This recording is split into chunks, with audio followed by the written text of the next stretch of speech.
Welcome to the investment markets overview for the week ending the 20th of January 2023.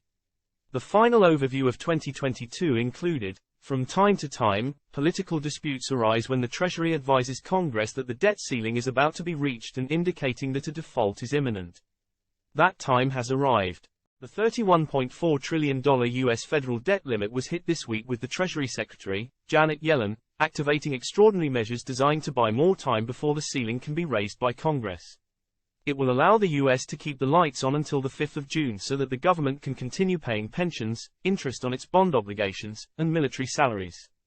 However, little is being said about the government's rapidly increasing cost to service the record debt levels, as shown within our lead chart, courtesy of David Barnson.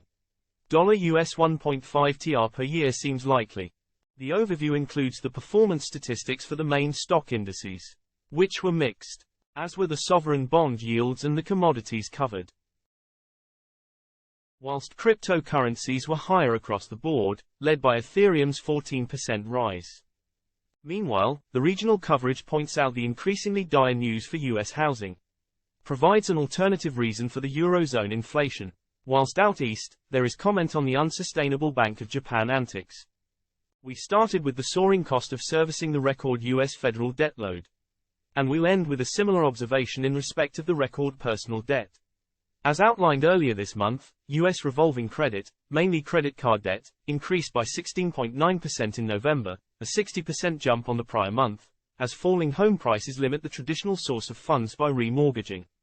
Worryingly, whilst the US mortgage rate has jumped to 7% per annum, the average credit card interest rate has rocketed to 19% in Q422, the highest since records began in 1995. The full overview makes further observations on this. A final performance table for the major stock indices since the year 2000 concludes the investment markets overview. We strive to turn the technical into plain-speaking observations, backed up by factual charts and context. Join us for a guide through the maze of economic and market data via the weekly 5-page overview published at least 40 times per year. Just follow the links provided for the overview and the latest investment timing solutions provided. And check out the link to the free global markets report for 50+ of the most watched markets from 15 global market experts.